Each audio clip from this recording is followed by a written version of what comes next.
What's up, everyone? Welcome into DodgerHeads, presented by DodgerBlue.com, part of the Blue Wire Podcast Network. My name is Jeff Spiegel, joined today by Matthew Moreno and special guest Scott Kaplan, host of the Afternoon Drive on ESPN LA 710. Also a guy who's been on the radio in San Diego for over 20 years. So the perfect guy to talk about Dodgers versus Padres opening up the Major League.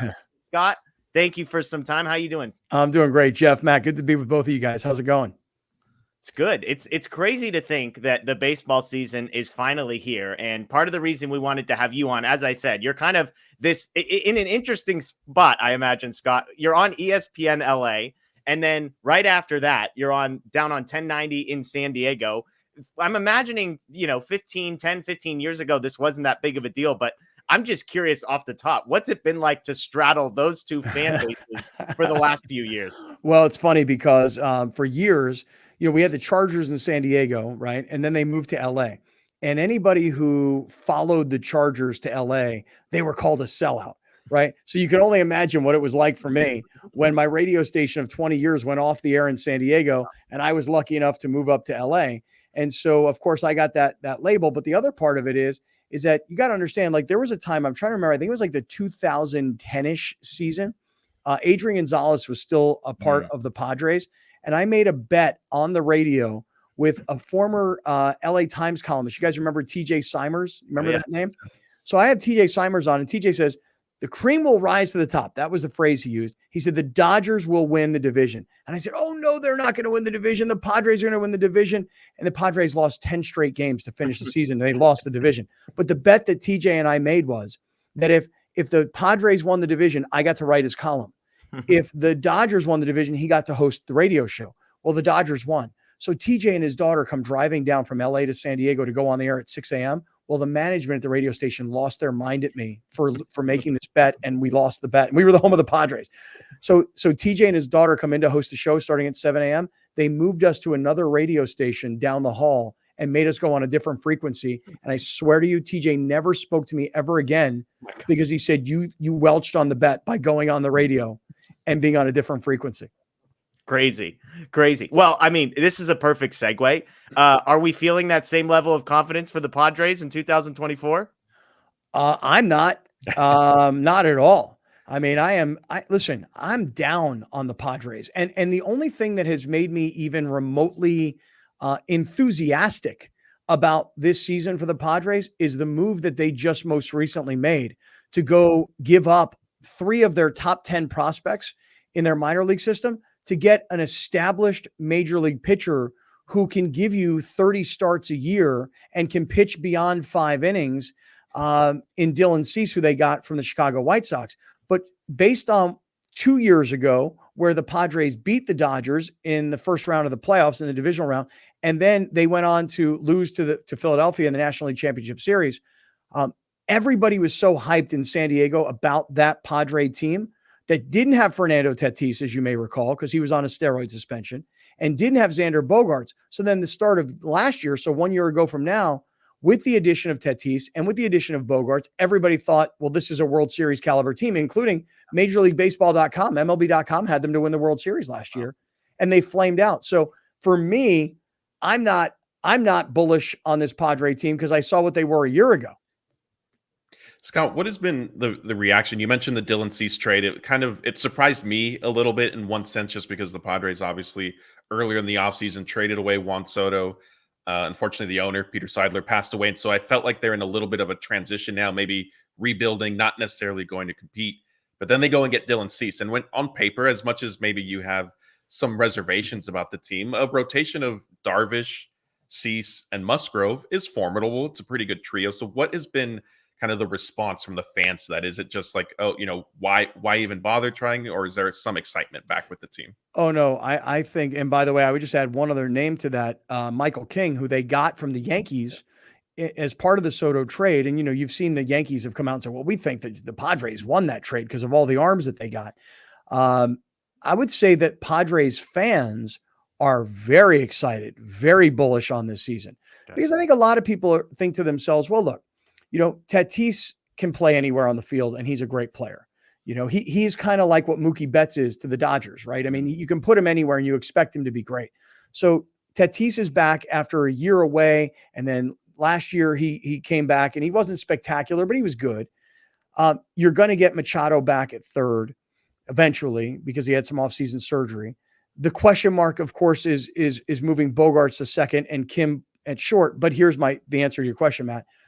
Getting Dylan Cease shocked a lot of people because when Peter Seidler was alive, they went on this crazy spending spree, something that the Padres have never done. You have to understand, guys, for 20 years, we were brainwashed in San Diego that the Padres could never keep up with the Dodgers financially because of the difference between the local TV deal in LA versus the local TV deal in San Diego, which, by the way, last year fell apart and the Padres found themselves without a TV partner. So to go on the crazy spending spree that they went on, then there became this expectation, well, this is who the Padres have become when then Peter Seidler died. And by the way, at the end of last year, they needed to go borrow money from Major League Baseball to pay these guys because they didn't have enough money. So getting Dylan Cease told people, wait a second, I guess they are still serious about winning with this team. And that has been the major reaction that, okay, they didn't go out and spend $30 million on a guy. They didn't go make a major trade or a free agent acquisition, but they got Blake Snell still is unsigned. And they just went out and got a guy who may be the right-handed version of Blake Snell. Yeah. Yeah. And it's interesting. I mean, obviously on our show, we're covering the Dodgers. On your radio show, you're talking a lot about the Dodgers. Do the Padres fans in their mind, are they still swimming in the same waters as the Dodgers? Or do you think maybe the last year or so has it readjusted expectations? It's funny you ask this question because on my daily podcast, one of my co-hosts is super positive, super bullish on the Padres. And he has all of a sudden come back down to reality. And it's mostly because not only what the Dodgers did with Ohtani, but adding 2 arms to the starting rotation, guys that we're going to see in the first 2 games. You say to yourself, well, wait a second, the Dodgers have been the best team in the division for the last 15 years. Yeah. And now they went out and got the most exciting player on the planet in Ohtani, but they didn't stop there. They went out and got 2 legitimate frontline starting pitchers, maybe the best that's ever come from Japan. I guess that will play out and we'll see. But I think Padre fans have come back to reality that this is the Dodgers division. I think the other part of it is Arizona was in the World Series last year. Now, maybe they overachieved. Maybe they achieved earlier than people expected, but the World Series team from a year ago from the division, the Dodgers, the best team, dominant for all these years. And you know, this is what the Padres have. And we saw what it looked like last year. Yeah. Scott, one of the things you just mentioned a few minutes ago was Xander Bogarts. The Dodgers have seen Mookie Betts change positions. He was going to second base and then now shortstop. I know Bogarts is being moved around. How surprising was that for you guys down there? Shocking. Absolutely shocking. I mean, you go out and you spend $28 million a year over 10 years for a guy who's, you know, a 2-time World Series champion, and you bring him in at short. And I'll never forget, they asked him when he first got to San Diego, they said, so do you expect to be the shortstop? And he was like, yeah, that's why they brought me here. Right. And the reason people ask the question is because everybody knew that Fernando Tatis was not happy with the move to the outfield. So, hey, are you going to be the shortstop, Xander? Yeah, of course I'm going to be the shortstop. That's why they signed me. And a year later, Ha-Seong Kim, who, and you know, they're a very analytics driven organization, as are the Dodgers. They've made a decision that Ha-Seong Kim should play short and let's move Bogarts to second. And I don't know how you guys are like I have this sense of Mookie can do anything. Yeah. You know, right field, he's the best. Second base, fully capable. Shortstop, I would expect him to be an all-star caliber shortstop because I figure at some point in his career, he's the most athletic guy on a team. He plays short at some point. Yeah. I have this expectation that Mookie's going to be great at short, and yet I have this concern for Xander Bogarts at second. Yeah. I think, sorry. Go for it, Matt. Sorry about that. I think that's a fair point. I don't know if it's just perception with Bogarts, but at least for me, I always sort of anticipated if or when he was going to be moved off of shortstop, it was going to be third base, right? And I know at least in San Diego with Machado being there, maybe that was going to be somewhat complicated. But yeah, that's certainly a valid point that I'm inclined to agree with you on. And well, I don't really know. Like you guys, like think about it. You know, you're at short your whole career. You're throwing over to first. You're throwing over to second. You know, you're throwing home. Now you get to second base. Now it's throw to second, throw to first. And listen, I didn't play Major League Baseball, but I played enough baseball to think that it is a different position. Yeah. You know? Yeah. The footwork's totally different. And like you said, I mean, throwing to your right versus throwing to your left, like these are all, pieces that I imagine are sort of muddled. And you mentioned Ha-Seong Kim. If we're just talking like strictly, how can the Padres put the best defensive alignment? You can convince me that Ha-Seong Kim at shortstop is the right decision because he's really, really good. Gold Glover last year as a utility guy.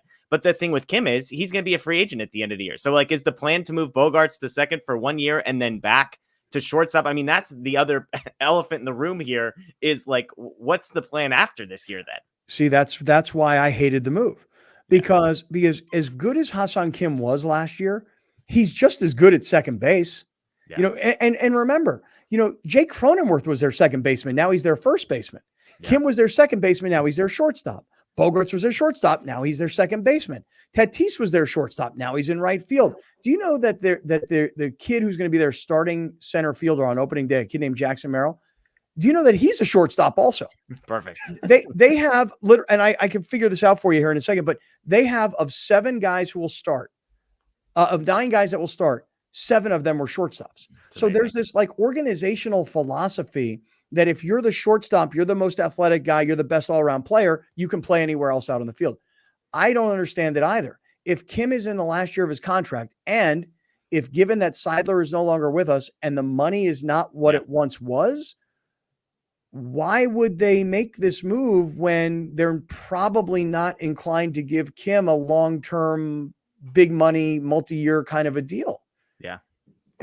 I'm telling you, man, I am so, listen, this general manager drives me nuts. How this guy still has this job after all these years and the different iterations that he's had, because you guys remember when he got Matt Kemp and then he got Justin Upton and he got James Shields and he had all these guys. This is 2015. And so they decided, well, we're going to spend a lot of money. And then that didn't work. So they're like, okay, now we're going to rebuild our farm system. And that has worked out like for one season. So how this general manager hangs on to this job all these years, I don't understand why everybody thinks he's so brilliant. Do you think he's on the hot seat? Because I mean, look, I'm hopeful that this guy gets a lifetime contract for running the Padres. I don't know what you're talking about, Scott. I love what he's doing down there. But I mean, is he genuinely on the hot seat, do you think? By the way, I want you to know I felt the exact same way about Brandon Staley, the coach of the Chargers. What are you guys doing firing him? Give him a contract extension. He's the worst. I love it. I do think that Preller's on the hot seat because for this reason, he has been given opportunity after opportunity, not just to revamp the roster, but guys, this is his 4th manager. Yeah, it's crazy. And at one time, you guys would, I'm sure you'll know this, but Dave Roberts was the bench coach for the Padres. Dave Roberts is a San Diego native, even though he plays college ball at UCLA. Dave Roberts, while he played for the Dodgers, he also played for the Padres. Yeah. Dave Roberts has a lot of San Diego DNA. And back when there was the movement of management, most of us thought Dave Roberts, because we knew him well as a player and we all loved Dave, we thought Dave Roberts deserves a shot to be manager. Well, they moved right past him. They didn't even have the courtesy of giving him like an interview. They moved right past him, but he was good enough for the Dodgers, but he wasn't good enough for the Padres. And since then, they hired a guy named Andy Green, who was a first-time manager. He was inexpensive, and he was going to do whatever the general manager told him to do. That was why he took the job. That's why they hired him. Then they hired this guy, Jace Tingler, who was with AJ Preller in Texas, part of the Rangers organization. Again, first-time manager, doesn't make serious money, will do whatever he's told, okay? And then when that doesn't work out, they're like, you know what we need to do? We need to go find ourselves a real manager. So they went and they raided the Oakland A's when nobody thought Bob Melvin was an available guy. Yeah. Bob Melvin was going to quit the Padres at the end of his first year. I'm telling you guys, this is a fact. He was going to quit at the end of his first year, but then they went on that crazy playoff run. And so then with that playoff run, he's like, okay, I'll stick around for another year. Well, last year was a disaster for Bob Melvin. His management style and the clubhouse that they've built, oil and water, right? So, I mean, think about it. They let him go to San Francisco. They didn't get anything in return for him. They just said, go, leave. And then what do? They hire another guy who's another one of these, AJ Preller, sort of, he's been in the organization. He knows what Preller wants to do. Preller's the boss. He makes the decisions. And now this new manager, Mike Schilt, it's a new combination, which puts both of these guys on the hot seat. This is probably AJ Preller's last chance to get it right. I think, sorry, just to bring the Roberts topic sort of full circle, you mentioned Adrian Gonzalez earlier. he coincidentally was honestly a big factor in the Dodgers hiring Dave Roberts, because internally, and the reports at the time were Andrew Friedman and Farhan Zaidi, who was the GM with the Dodgers at that point, were leaning towards Gabe Kapler, who was their farm director. And similar to a lot of the reasons you just outlined right now, was Kapler. The perception was Kapler was, in lockstep with the front office, analytically driven. They were going to very much do everything hand in hand. Adrian Gonzalez was still a player at the time. He was still, a big enough name. He had some cachet. He lobbied pretty hard for Dave Roberts, and that's kind of, all she wrote. And it's ironic to hear, from your standpoint, that sort of clamoring and arguing that, hey, the Padres really messed up here. And I know you've gotten some of it on when you're on ESPN LA radio. Dodger fans are ready to run Dave Roberts out after every season. And honestly, even during these spring training games, during the exhibition games I've been playing in South Korea, we've still been getting tweets like, who cares? Like, Dave Roberts is still the manager, this and that. It's not going to matter. So it's just kind of funny to see sort of the dichotomy. Oh, totally. And people tell me all the time on the radio, they're like, Kaplan, you are in Dave Roberts' back pocket. and listen, I guess in some ways I'm admitting it. I kind of am, like Dave Roberts and I, we go way back to when he was a player. And listen, unlike the Dodgers and, big team, big market. I mean, back then the Padres, super small, and they didn't have this explosive payroll. They didn't have major star players like they do now. And it was very reasonable for me to go do a broadcast from the Padres spring training complex and have Dave Roberts on the air and say, hey, what are you doing for dinner tonight? Oh, really? Okay, great. Let's get together. Awesome. Can't wait. See you then. And then go out and have dinner with Dave Roberts. And then, Dave, when he lives in San Diego during the off season for whatever part of the season that was, his son, my son, they were about the same age. They were playing Little League at the same time. Hey, Dave, can I bring my son over, hit in your batting cage and have you do a little coaching for me? Yeah, great. Come on over. I mean, it was that kind of a relationship because it was very small townish, and I can even remember the night that Dave went into the San Diego Hall of Champions and, his father, who's not with us anymore, was so proud that night. And I remember taking pictures afterwards. I mean, it was that kind of a relationship. So when people tell me that I'm in Dave Roberts' back pocket, guilty. Yeah. Doesn't hurt that he has the best winning percentage in Major League history among managers. That it helps your case a little bit. Yeah, right. One follow-up, Ha-Seong Kim. I want to circle back to that real quick because this has been kind of a funny debate we've had on our show as the Dodgers are trying to figure out a plan. They have a permanent for now plan at shortstop. And obviously the speculation is, okay, what happens when for now is done with, whether that's Mookie Betts, it isn't as good as we hope he might be there, or Gavin Lux can't figure out second base, whatever. So Willy Adames is the name that's been thrown around. I've tossed out as a guy I like more than Willy Adames, Ha-Seong Kim. And obviously the pushback we immediately get is there's no way the Dodgers and Padres would ever execute a trade. Probably not helped by the fact that Matt Beatty for River Ryan hasn't exactly worked out awesome for AJ Preller down there. But I mean, is it a 0% chance that if Ha-Seong Kim, because rumors are that he's available, if the price might be really high, but is it a 0% chance that Preller would trade Kim to the Dodgers, do you think? Yeah, I think so. Okay. I think Fair. It's a 0% chance. And the only reason is because I think that Preller, to your question earlier about is he on the hot seat? Could you imagine if Preller were to, I mean, listen, I guess you could justify it by saying, hey, the Dodgers have this great farm system and we could raid the Dodgers farm system with a guy who's in the last year of his contract. The reason I think that it was a 0 chance is because this year, they need him, number one, and they've just gone out and gotten this pitcher, Dylan Cease. And so they now have made their declaration that we'll put our roster up against their roster, and even if the Dodgers win the division, given the expanded playoffs, we still think we can make it. And we've already seen what happens in the postseason. You never know, right? I mean, Arizona can make it to the World Series. The Padres could knock off the Dodgers. So I would say that it would be very hard for me to believe that they would make that trade this year. But you get to the end of the season, right? And he's an available free agent. You're the Dodgers. Scoop him right up. You take from the Padres and, you got plenty of money. Yeah, that's I think that'll definitely be something to monitor. I mean, I've given Jeff, I've been amongst our staff giving him a hard time saying there's no way the Padres deal with the Dodgers in any sense. I think especially with, something like Ha-Seong Kim. But Scott, let's kind of shift gears now. And the Seoul opening day, Seoul Series is obviously coming up.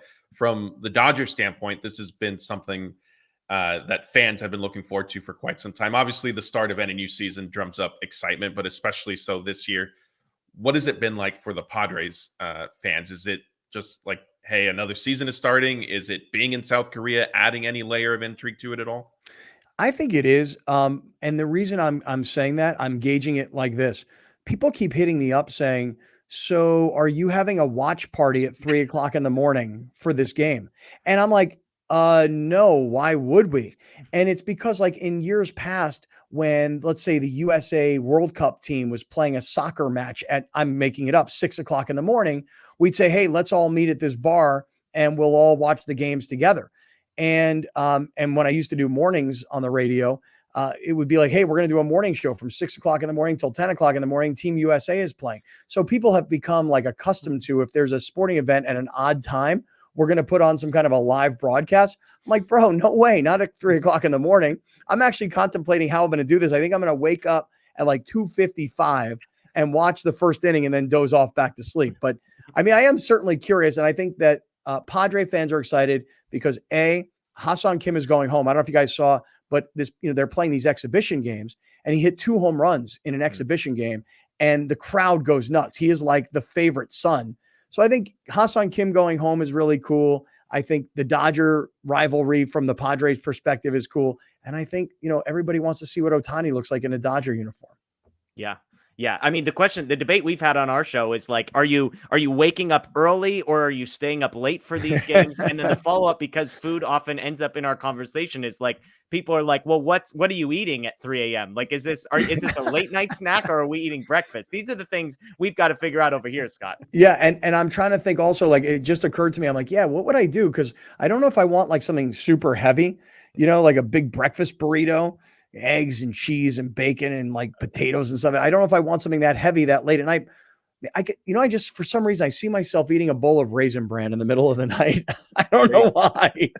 Well, it's like, it's low, not a lot of prep, because the other thing is like, what are you doing? Are you getting up early to prepare yourself breakfast for at 3 a.m.? I mean, it's got to be something that in that like 5-minute window between innings. I mean, that's the breakfast window right there. It sounds good. I know I'm going to take heat for this, but a frozen cauliflower crusted pizza. Oh, man. It bakes quickly. Okay. I'm talking like 6 minutes. It's crispy, it's crunchy, and you chop it up into like 12 different pieces. And I could eat the whole thing. Like, it's not like, hey, that's a pizza for 3 people. It's for one person. That sounds pretty good, I think. The cauliflower crusted pizza in the middle of the night.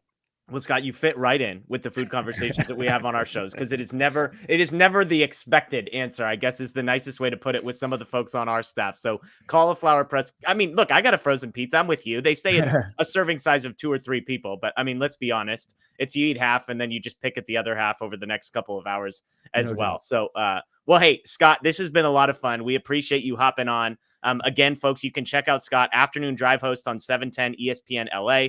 He also is on 1090 down in San Diego. And tell folks about Sided, because we're kind of partnered. Dodger Blue and Sided, which is a company that you founded, are partnered. And people have seen Sided without maybe realizing they've seen Sided. Yeah, it's super cool. I love it. On Dodger Blue, as an example, or even on Lakers Nation. I mean, both of the sites from medium large, which I love. I'm a huge fan. I use them both to, prep for the radio shows. If you look on the homepage on the right side, there's a poll. And the poll will be something like, how many home runs will Ohtani hit this year? And that is all powered by Sided. So, as somebody who's using the website, they see it. To them, it may not really mean much other than a poll. But for us, in the behind the scenes, we're doing a lot. We're collecting these votes. We're tallying certain data. There's ad dollars that get into it. So I love working with you guys. I've loved working with you guys for a really long time. And it's great to be able to do this. And I actually should put up a poll, which would be this. I'll throw it to you guys. Should the Dodgers go out and sign Blake Snell? I mean, this guy is sitting around doing nothing, and I would think now you could get him shorter term and cheaper.